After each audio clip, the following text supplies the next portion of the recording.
Le livre de la Genèse. Dans la première vidéo, nous avons vu comment la narration des chapitres 1 à 11 donne le ton de l'histoire de la Bible. Dieu a créé toutes choses et a fait l'homme à son image pour qu'il règne sur le monde en son nom. Mais les humains choisissent le péché et la rébellion, alors ce monde devenu incontrôlable bascule dans la violence et la mort. Le tout menant à la rébellion et à la dispersion du peuple à Babylone. Alors, la bonne question à poser est: que va faire Dieu pour sauver et racheter son monde?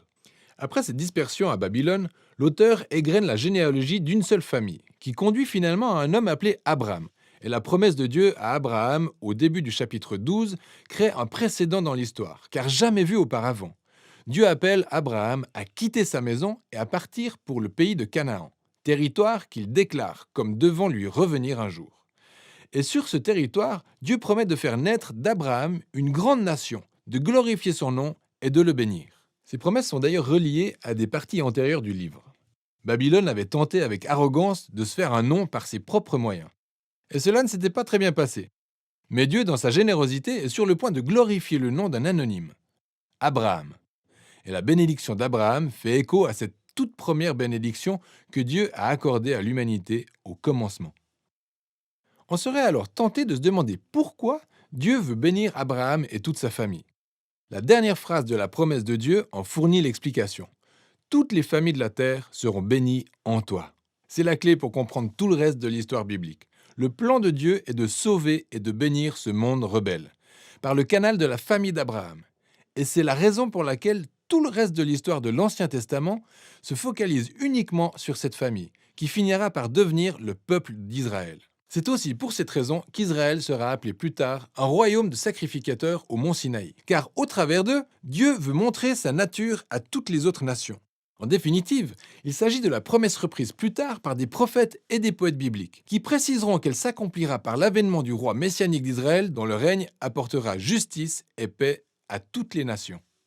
À ce stade de l'histoire, rien de tout ça n'est clair. Il faut simplement continuer à lire et à voir la promesse prendre forme. Et donc, le reste du livre se concentre sur Abraham et sa famille. Tout d'abord sur Abraham lui-même et ensuite sur son fils Isaac, puis sur Jacob, le fils d'Isaac, et enfin sur les 12 fils de Jacob. Et ces histoires sur chaque génération sont reliées par deux thèmes principaux. Premièrement, chaque génération de la famille d'Abraham est marquée par une succession de défaillances. Ils font constamment de très mauvais choix qui gâchent leur vie et mettent la promesse de Dieu en danger. Cependant, Dieu leur reste fidèle. Il continue de les sauver d'eux-mêmes et malgré leurs défaillances, il renouvelle son engagement à les bénir et à bénir à travers eux toutes les nations. Donc, les chroniques d'Abraham. Dieu a promis à Abraham une famille nombreuse. Mais à deux occasions différentes, il craint pour sa vie car d'autres hommes sont attirés par sa femme et il nie même être marié avec elle. Ce qui, bien entendu, entraîne tous ces problèmes. Et non seulement ça, mais Abraham et sa femme, Sarah, ne peuvent pas avoir d'enfants. Alors Sarah met tout en œuvre pour qu'Abraham couche avec une de leurs servantes, ce qui entraîne d'autres complications. Mais à chaque fois, Dieu tire Abraham de ses ennuis. Et au chapitre 15 et 17, Dieu formalise même sa promesse à Abraham avec un engagement officiel appelé une alliance. C'est un grand classique de la Bible. Par une nuit, Dieu invite Abraham à lever les yeux au ciel pour compter les étoiles. Et il lui dit que sa famille sera aussi nombreuse. Mais en dépit des obstacles, comme le fait d'être sans enfant et infertile, Abraham regarde au ciel et a tout simplement confiance en la promesse de Dieu. En retour, Dieu établit une alliance avec Abraham et lui promet qu'il sera le père d'une multitude de nations, afin que la bénédiction de Dieu puisse s'étendre au monde entier. Dieu demande à Abraham de marquer sa famille du signe de cette alliance, la circoncision de tous les garçons de sa famille. C'est un symbole pour leur rappeler que la fécondité de leur famille est un don de Dieu. Alors Abraham finit par avoir plusieurs enfants avant de mourir, rassasié de ses jours. Les chroniques de Jacob illustrent ces cycles d'une manière encore plus théâtrale. Dès sa naissance, la vie de Jacob est la parfaite illustration de son nom, le roublard. C'est par la ruse qu'il obtient l'héritage et la bénédiction destinée à son frère Ésaü. Pour arriver à ses fins, il n'hésite pas à tromper son vieux père aveugle avant de quitter le domicile familial. Ensuite, il prend 4 épouses, bien qu'il n'en aime qu'une seule, Rachel, ce qui crée toutes sortes de rivalités dans la famille. La seule leçon d'humilité qu'il reçoit est due à son oncle Laban, qui par la ruse abuse de lui pendant plusieurs années de sa vie. Le roublard se trouve lui-même roulé dans la farine. C'est donc un Jacob pétri d'humilité qui revient dans sa ville d'origine.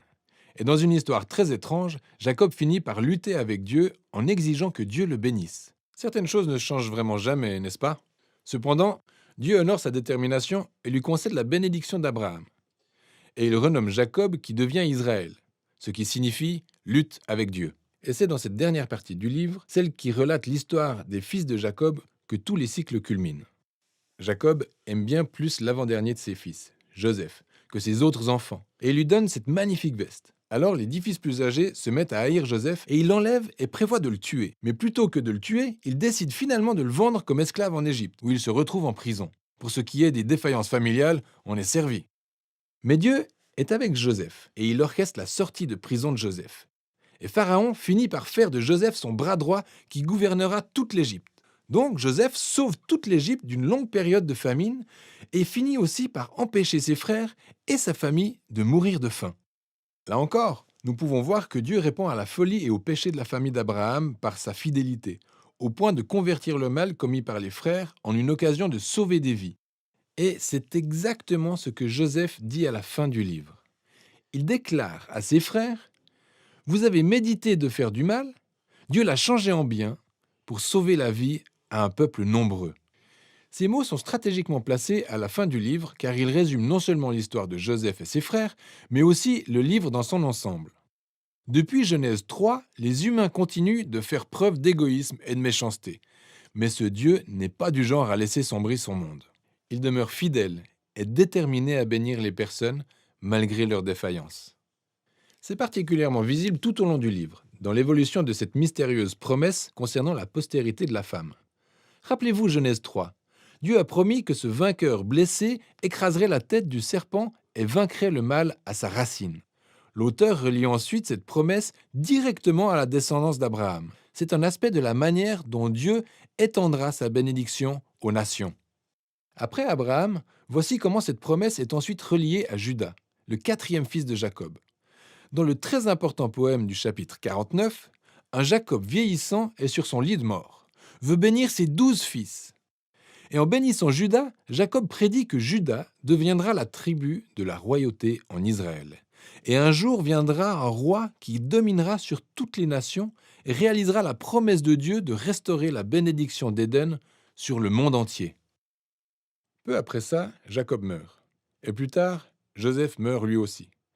Et la famille qui reste en Égypte continue de grandir. Le livre de la Genèse se termine sur une note d'espoir dans un avenir plein de promesses en attente d'accomplissement.